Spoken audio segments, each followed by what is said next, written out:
Les unités des forces armées de la République démocratique du Congo, déployées dans le territoire de Walikale en province du Nord Kivu et celles implantées dans le territoire de Lubutu en province du Maniema, ont bénéficié d'une visite d'inspection et des commandements du lieutenant-général Masunzu Pacifique, commandant de la 3e zone de défense, qui était à la tête d'une forte délégation du 14 au 19 mai 2025.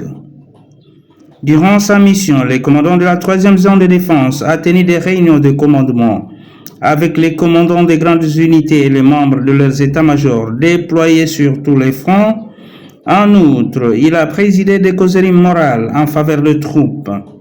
Quelques points étaient développés au cours de ces entretiens, notamment primo, la mission traditionnelle des forces armées de la République démocratique du Congo; secondo, la discipline militaire qu'il faille observer et imposer; tertio, le patriotisme; quarto, la loyauté envers les institutions de la République démocratique du Congo, en commençant par le président de la République; quinto, la politisme des forces armées de la République démocratique du Congo. Suivez. Mbote lisusu. Avant toute chose, je vais me présenter. Naebi ke ebele na bino boyebi ngai te. Ngai nazali lieutenant général Masunzu Pacifique, commandant 3e zone de défense. Ya mibale na ko transmettre mbote ya bakonzi ya mapinga.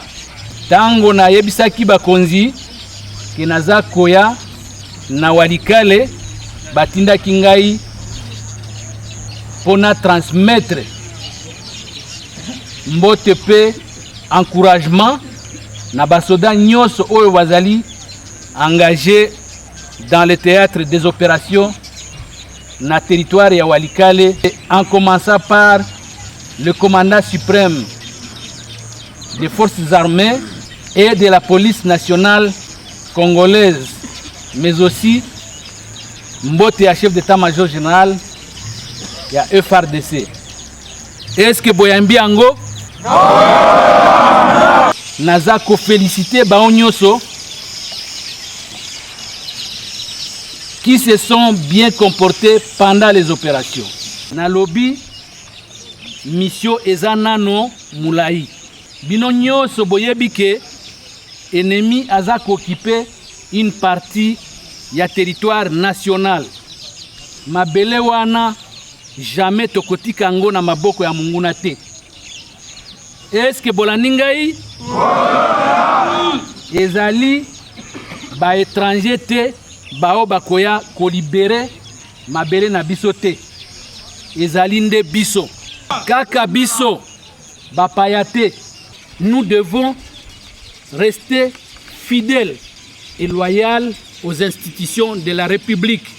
Nous avons que le seul pays, la seule patrie, l'unique armée et l'unique police nationale congolaise. Et nous avons l'obligation de défendre ce pays jusqu'à libérer la partie occupée par l'ennemi. Et est-ce que bolaningai? Donc vous devez être prêt, éviter la distraction, éviter kolangwa, éviter la distraction ya ndenge na ndenge. Vous devez être prêt à combattre, prêt à répondre à toute tentative d'attaque. Peyambala oyo, ce n'est pas de répondre et que vous restez dans les défensives. Ils vous attaquent, vous répondez, pe bolandie. Tina ndenge tokolungula ye na nini na mabele na biso.